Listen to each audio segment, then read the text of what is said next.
I spent 1 month with a VR headset and I think I finally know who it's for. So I was never really sold on the whole VR AR thing. I always thought it was pretty gimmicky and I thought it was just gonna die down pretty fast. It hasn't, and what sold me on wanting to try this out was when I saw people using it as a monitor for their computers. So they'd pair their laptop or their PC and then they'd have a window here, a window there, windows everywhere you can interact with them. And I thought that was really cool, and I thought that brought us closer to the whole world of how Iron Man interacted with things, you know, like moving stuff around, doing this. I thought that was really cool, and like all of us, when we saw that movie, we were like, this would be really sick to have in real life.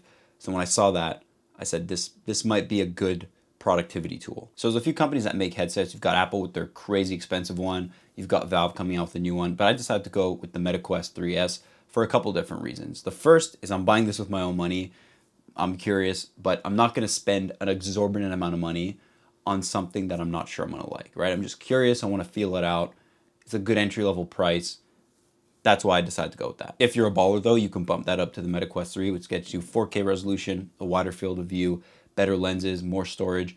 But besides that, the internals are all the same. You get the same chip, the same amount of RAM. So it really just depends on how much you're willing to spend on a headset. So I want to talk about my experience and who I think it's for and what I like about it and just my overall using of the device. But I want to break down the comfort first because that's a pretty big part. You're wearing like a helmet on your head. I think comfort's a pretty big part of it. So my initial reaction when putting this on my head was that it was way lighter than I was expecting. And I guess that's years of just refining product. And this is like a late stage product. So they've kind of ironed out all the kinks and taken what's worked and taken notes and kind of refined it a little more. So I think that's the benefit of getting a headset. If you're interested in getting one today, is that you're getting a more refined product. It's comfortable as long as you put it on right, adjust the straps, and not make them too tight. Because if you make those things too tight, it'll squeeze the shit out of your head, and then it's really gonna give you a headache. Some people experience a headache with the VR headset. You tighten the strap too down, you're done. You're getting a headache regardless if the VR affects you or not. Another thing is something that I found weird is they give you a glasses spacer. So if you wear glasses, you put the spacer before the padding of the rim, and then it increases the space between your face and the screen. I wear contacts. I don't wear my glasses, but I still had to put the glasses spacer on because my eyelids were touching the lens. Now, I don't think I have abnormally large eyelids, but I think that's something to note, that don't just discard the glasses spacer because you don't wear glasses. You might need it to space. If you got big eyes like me, eyelids like me, you might need it as well. Two other things worth noting are, for one, it gets really hot in there, regardless of how much AC you have in your house, regardless of how much ventilation you have. I don't care. It's going to get hot in there. And if you're doing any of these physical games and activities, not just sit down in the chair watching stuff with the headset, it's going to get even hotter. So your duration of usage with the time, I would say, is always limited depending on what you could put up with. But it's always going to get hot. The longer you use it, the hotter it's going to get. You might need a break. Second is that it completely messes up your hair. So I think this is worth noting because if you have a date later that night and you show up with crazy VR headset hair, you're not getting a second date. If you have anything important later that day or later that night, just give the VR headset a break. You could take a one-day break from your Meta Quest because that middle strap really messes up your hair. All right, now that we got the whole comfort and hair PSA out of the way, the first thing I tried on this thing when I booted it up was that remote desktop app. They have another app called Virtual Desktop. This is from a third party. It's a paid app. It's not very relevant though to this situation. I just stuck with the in-house built-in remote desktop app for Meta. You get the app on your computer, and all it does is just take the display and make it your VR headset. So your laptop screen goes black, the headset becomes the main display, and then you could set up to 3 different displays across your room, which is really cool. So I use this for a little bit, but I don't think it's really worth getting if you want to use this as a productivity tool and have like multiple monitors within your space. I don't think it's worth it. It's solid, the performance is good, it works great, it's very cool. I gotta say, like, it does make you feel kind of, it gives you that Iron Man feel a little bit, right? Because you have stuff, you can move stuff with your hands. You don't even have to use the controllers. So you can move stuff around, have a Spotify open on one display, and these are all separate monitors. Each one of the displays is a display, so you can have multiple windows on each display.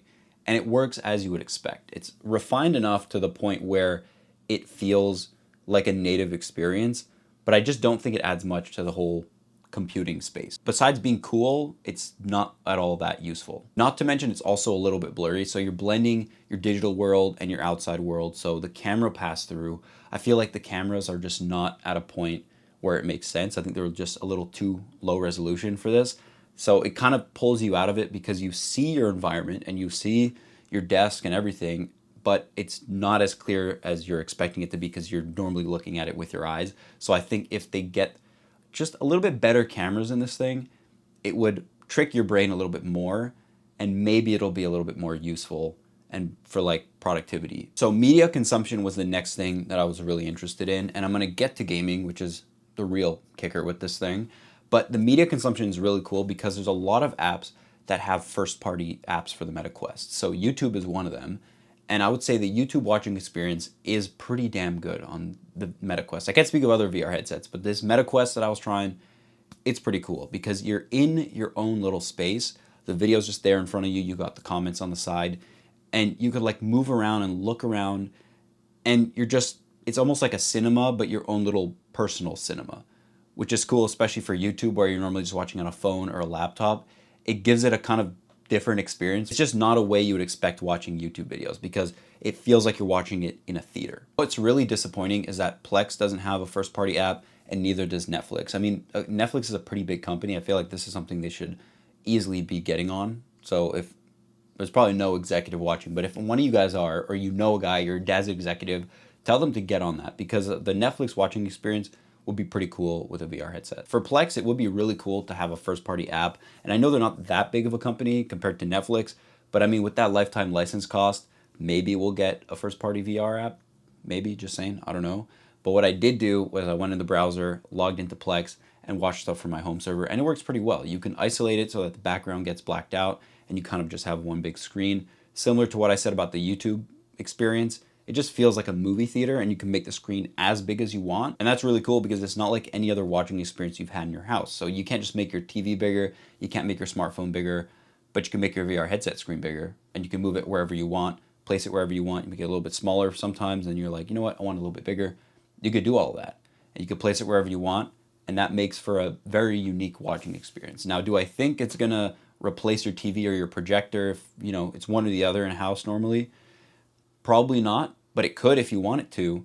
But do you want that headset always like that close, a screen that close to your face? That's the question. So it kind of depends on the user. Could it replace your TV? Maybe. Kind of depends on you. All right, so up until this point, we've spoken about the remote desktop, we've spoken about media consumption, but I think where it really shines is gaming. And I think the main priority for these headsets, the main reason someone should get these is if they really enjoy gaming, specifically if they like the Wii. Playing games with the VR headset is very trippy because it really does feel like you're in the game. And especially if you play a game you've played before on a screen, playing it on the VR headset, when you move your head like this and like that, and you see different things when you're used to just moving your mouse or your controller, it's a very trippy experience. I downloaded the Steam Link app and I connected it to my PC and launched Steam VR. It's a really cool little environment, but I don't think the best gaming experience is through your PC. You can definitely use it for that. If you have a Steam library and you want to keep all your games in one place, there's a bunch of VR games on Steam, you can get that. But I truly think getting games from the first party app store is the way to go. I think running it natively on the Meta Quest will give you an overall better experience because sometimes with the Steam Link games, it's not that there was a latency, but you need to pair a controller not to the headset, but to your PC. So you need a mouse and keyboard or a controller, and not every game is compatible with the Meta Quest controllers. So it just adds a layer of blockage there that kind of breaks you from that experience. It's an extra step that just if you run everything from the headset, just gives you a better user experience. Most of the time, the same games available on Steam are available on the Meta Horizon store, so it really just depends on what direction you want to take. If you want to keep all your games on in one account and you have a Steam account, it might be beneficial to just stream them with the Steam Link app. But if you want a more just whole experience with the headset, you might just want to get them from their store. I really think the strong point of the Meta Quest, or a VR headset in general, is gaming. I think if you like the Wii and you enjoyed the whole Nintendo first party games and the motion of the games, you're gonna love a VR headset. And the Meta Quest kind of feels like a better Wii. You've got similar games to what you had on the Wii, like bowling, golf, tennis, boxing.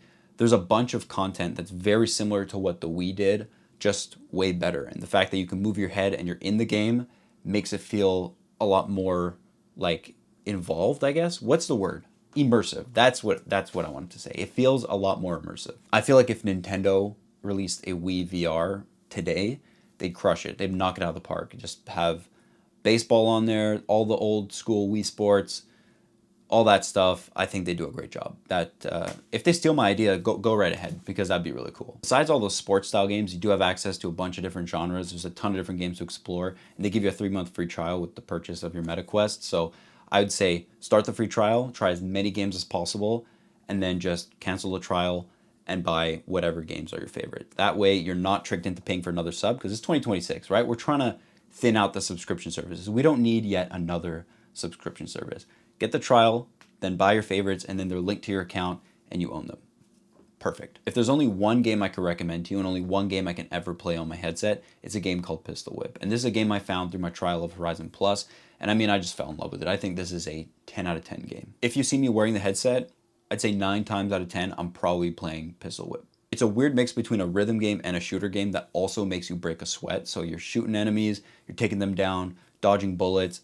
You're actually getting pretty active. So don't even bother going to the gym on the treadmill anymore. Just get a VR headset, get Pistol Whip, and you'll be burning calories like crazy. And you feel like a bad every time you take down an enemy. I mean, in real life, you look like an idiot with the headset on and the joysticks, but I mean, you feel pretty cool. So after using this thing for a month, I genuinely believe the best person to get this is someone who loved the Wii and just wants the next step up. It is a better Wii, and I think the main focus of this thing is for gaming. I think that's the target audience, is anybody who's into kind of the next leg up in gaming. VR headset's perfect for you. I don't think it's that well suited for productivity. There could be uses for you. Maybe you could let me know in the comments below. But for me, I was like, I don't see this as a productivity tool. I see this more as an entertainment system. So for games, and then even the media consumption. Could it replace your TV? Like I said, it's kind of up to you. But I feel like VR and AR was pushed to be like, these headsets are going to be the future. When Apple released their Vision Pro, it was like, this is replacing the iPhone, and I don't see that ever happening. I think the real future of AR is a set of projectors and sensors in either a room or throughout your house. Maybe it's your home office or your living room, but just setting up a room with sensors and projectors that track your hands and position different objects wherever you're placing it. And you guys will be able to see it too. A camera would be able to pick up on it because it is actually projected in the real world. It's not just a headset of a screen that's just there. It's actually in the world, and that, I feel like, brings us closer to that whole Iron Man feeling. So that basically wraps up the video. I hope you enjoyed. If you have a VR headset, I really want to hear from you guys, so let me know which one you have, what you do with it. If you have a specific use case for it that maybe I didn't realize, I'm open to trying it out. So let us all know in the comments. If you want a VR headset and you have questions, if you're thinking about getting one, let us know in the comments. Either me or someone else will help you out. So thanks for watching. I hope you enjoyed. I'll catch you guys next video.